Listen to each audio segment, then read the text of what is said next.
You're listening to 4CRB's interviews and talkback series. I'd like to welcome to the microphone Supreme Court Judge David Ashton Lewis. Oh, thank you very much. I say good morning to Lynn.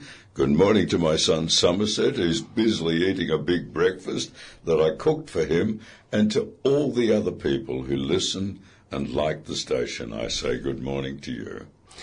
Well, we've got an interesting topic this morning, David. We're talking about a fresh look at the monarchy with them being in the country.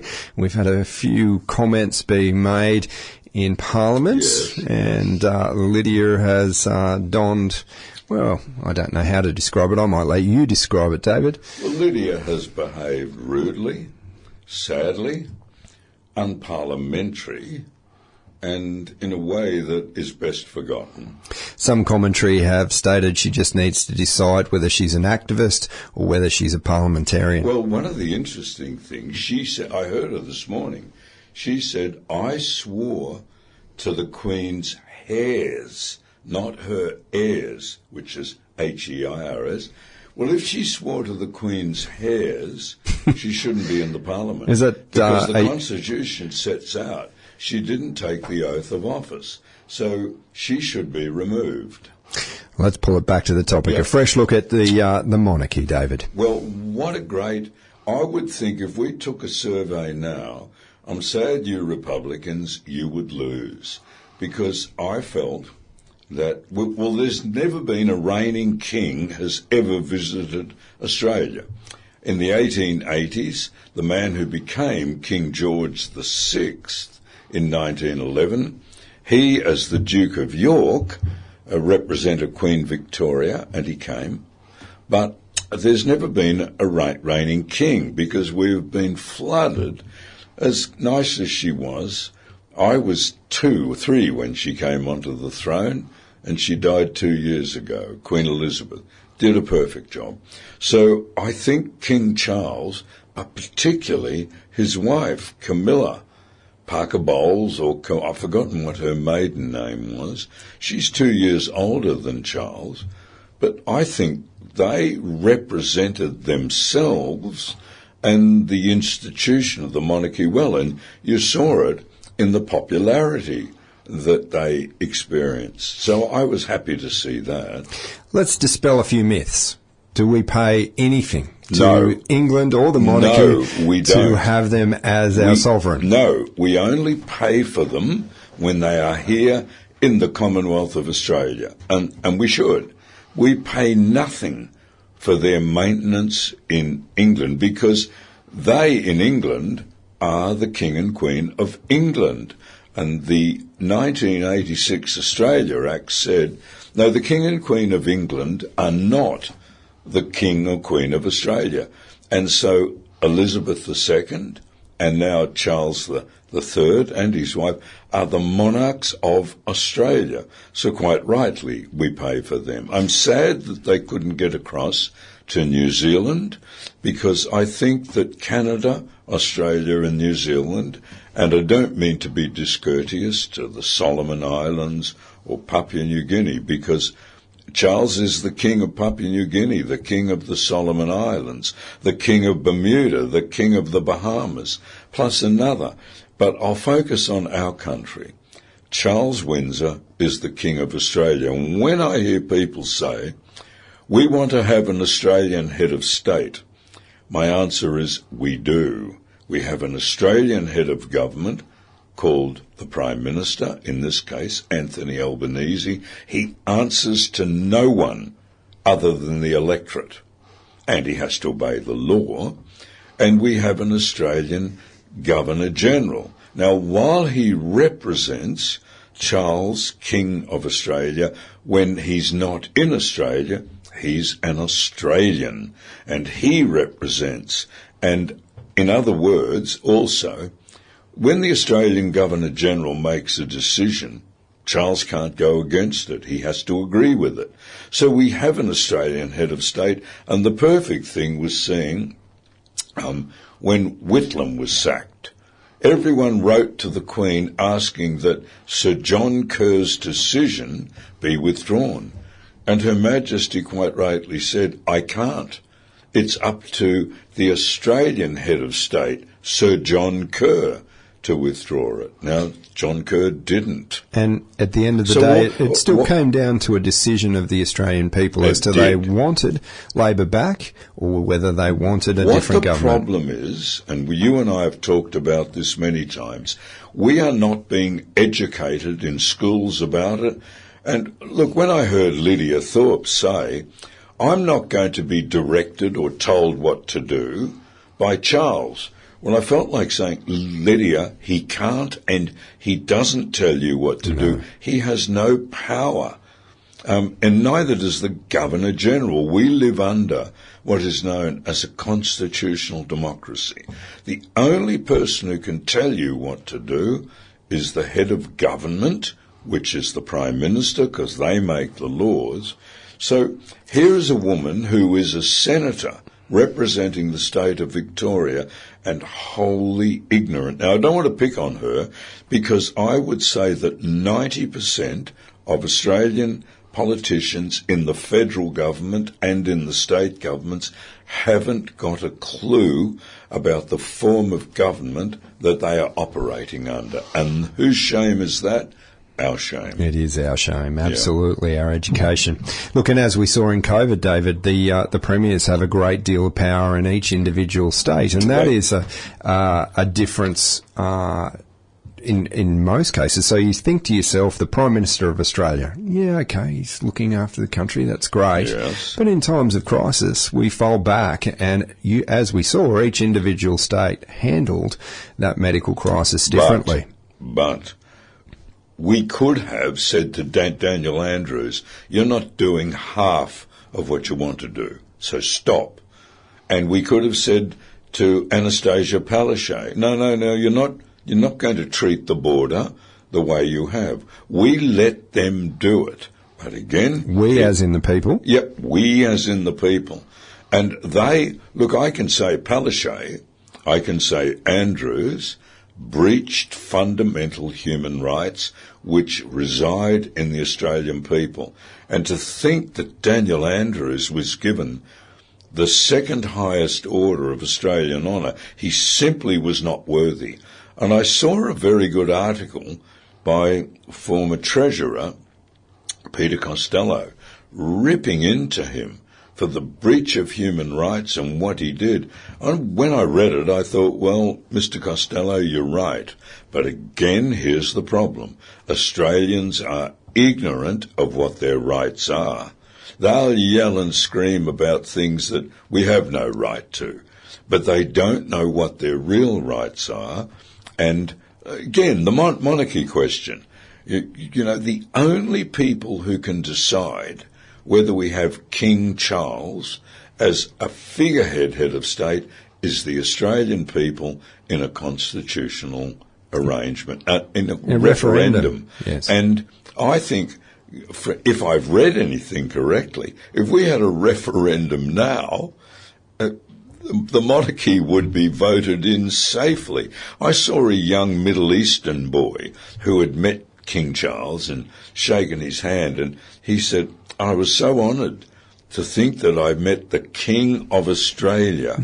And I thought, good on you, young lad. Look, I often find it funny, and especially around election time, and forgive me, I'm going to find my little box now. Yes. And we focus on all of the things that are trivial. Oh, should we be a republic? Should we sit there and dismiss the monarchy from being our sovereign? Yeah. We've got power problems in this country Yes. that are growing and growing. Do we hear any real world solutions on paper or No. in policy? No, we don't. Oh, well, we'll look at that, is what we hear. And I often look at, the shame of it is we've come to take it as normal. We've got political parties walking up to the pulpit and saying, vote for me, with no real policy Look, whatsoever. We simply have people, and I don't want to sound arrogant sitting here. I was pressured for a number of years to go into politics, and I said I would go into the Senate. I wouldn't go into the House of Representatives. Yes, we can get you the numbers. I think today you need about 600,000 votes to be elected as a senator. And you think of it again, going back to Lydia Thorpe. You're elected for 6 years at $250,000 for that 6-year period. If you get re-elected for another 6 years, you retire after 12 years on in excess of $250,000 pension paid to you every year till the day you die.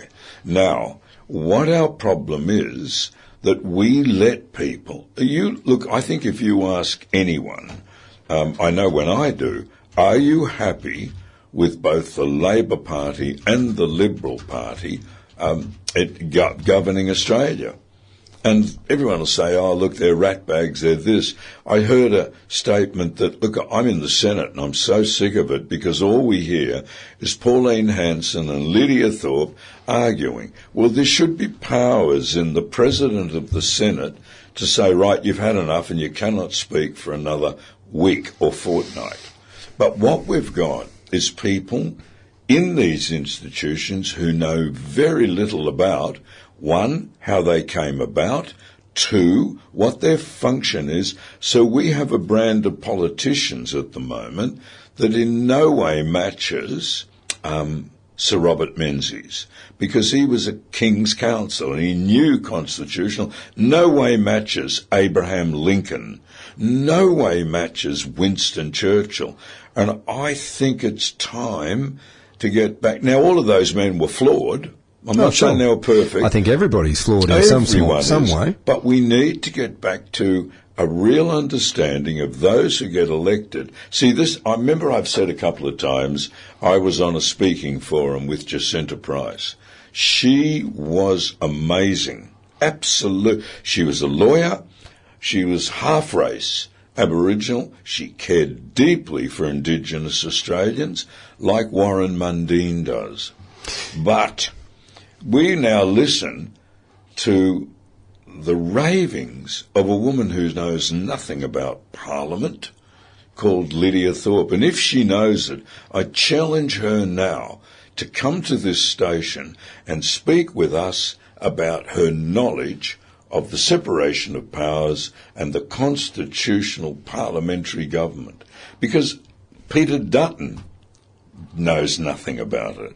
I see you putting your hand up, so I'm obviously raving. No, I was going to say, well, let's get back to basic principles. Give us the basic principle of the Senate, the function of the Senate. Easy. And it's never been that since about 1909.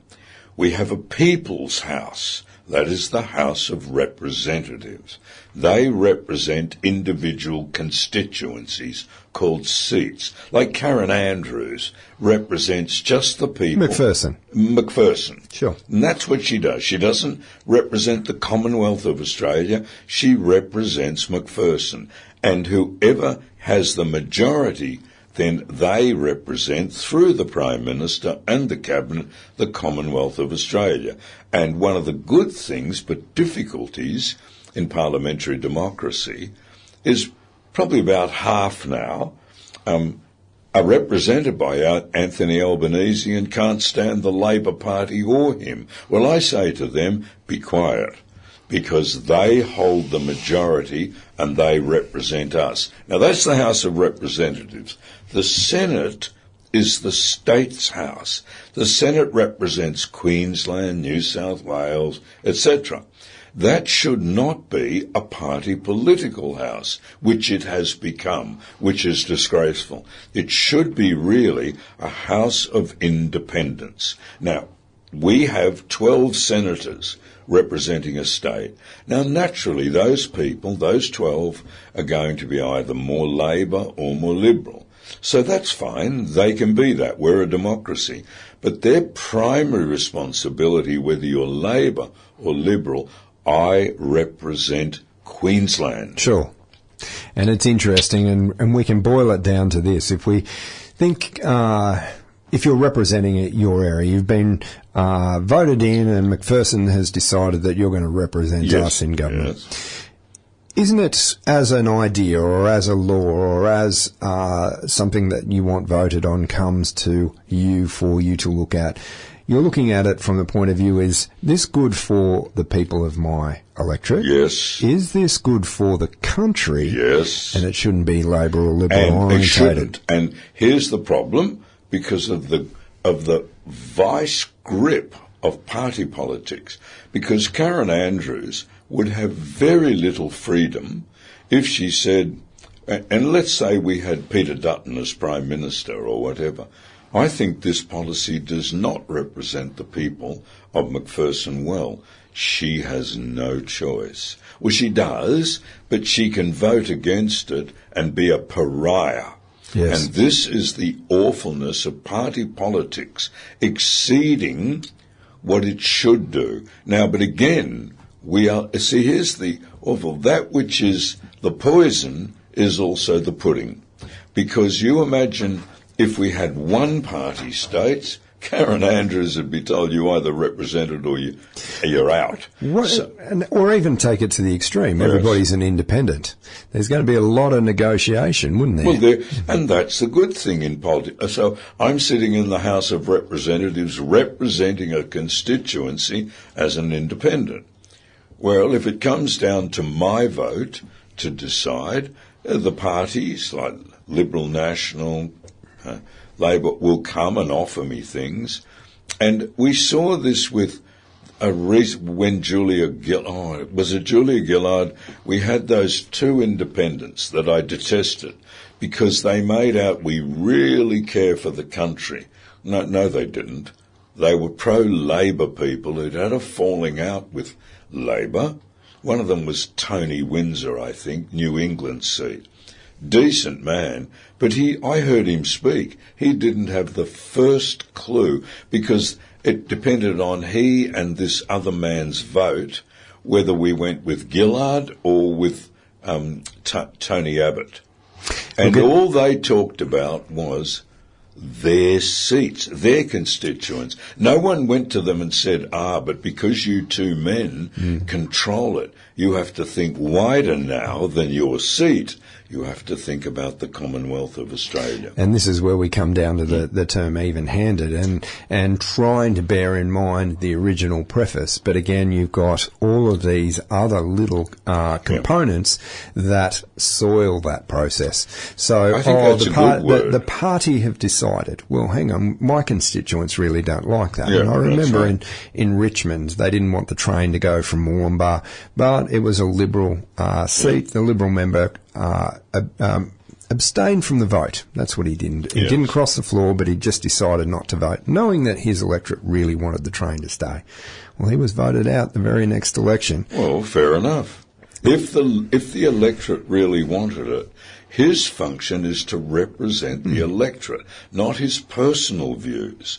And this is why there needs to be a real education process in what it means to be a member of the House of Representatives. Forget Labor, forget Liberal, forget anything national. What's your first duty? Well, it's to represent your constituencies. Now, no matter whether you believe in something, because the party has put pressure on you, what are you going to do? And how many times do you ever take a census of what the majority of your electorate think? Very rarely. They follow a party line. So how hard is it to actually delete your personal views, your personal opinions? It's easy. I've sat and heard the most appalling stuff from people who I would never mix with personally. But again, as a judge, my personal view is irrelevant. Look at the evidence, and I've found in their favour. Well, I've been castigated for it. Now, my answer is, well, I'm sorry. My role was not to give my... Because I'm basically a conservative man. And again, it is a difficult process, and it's one of those things to bear in mind. And I can see it on a daily basis, even at this lower level. We ask a lot of our volunteers to review music.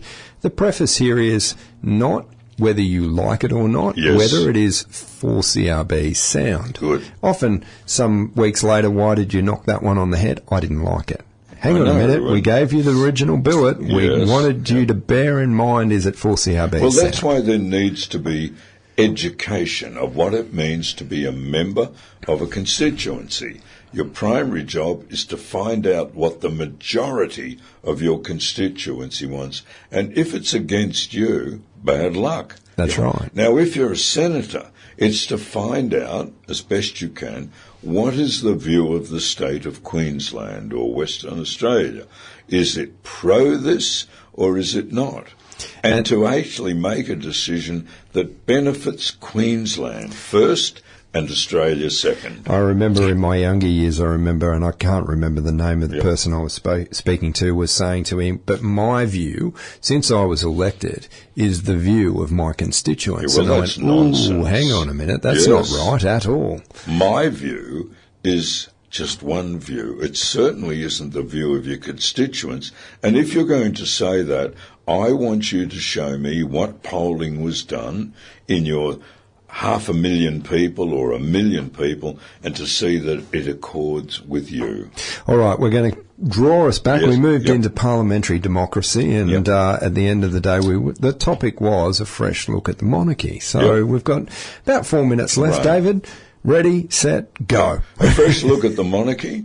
I think it's a tremendously... It's a look at history, isn't it, really? Well, it ties Australia to 1,000 years of history. I don't want to offend any non-Anglo-Saxons, but the original non-Indigenous people were the English, Scottish, Welsh, Irish, and they came here as soldiers and convicts. And they brought with them, in many ways, to the detriment of Indigenous people, but in other ways to their benefit, they brought British institutions such as parliamentary democracy, rule of law. Now, that's always been abused. Human nature, you'll always find someone. I sat with judges who were disgraceful, and they were ultimately exposed and removed. 90% of judges I've sat with were people who tried like I tried. I mean, I'm about to head back to Fiji because, as a Supreme Court judge, they've asked me to sit on another royal commission. I will. And so what happened was those English migrants instituted institutions that have been the magnet for the world. What brought the Serbs here, the Slavs here, the Lithuanians, the Estonians, the Latvians, what brought them here? A better life. A better life. And so I'm not afraid to say it. And we've got to get rid of this politically correct thing that says, the Anglo-Saxon were just, like what Lydia says, we were the colonisers, we stole your land, we stole your babies, we stole your bones. Now, we didn't steal anyone's land, we just took it, because they couldn't stop us. But look at the type of people we are. Over the last 50 years, well, no, even more than that, for every bad act towards Indigenous people, and this is where Jacinta Price is brilliant. She has and Warren Mundine, one of the best balances.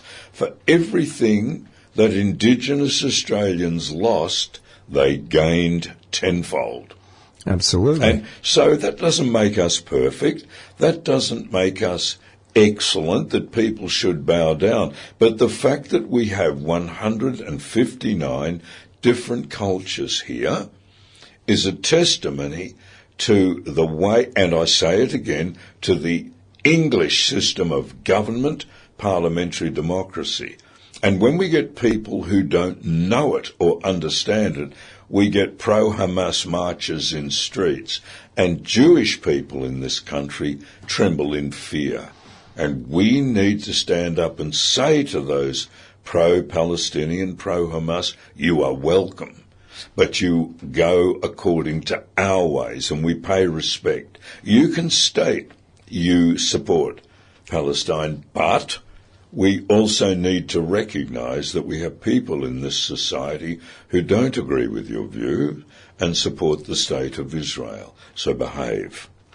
David Ashton-Lewis, that is the end of the program. Thank you very much for your time this morning. Thank you very much. I'll now get off my soapbox.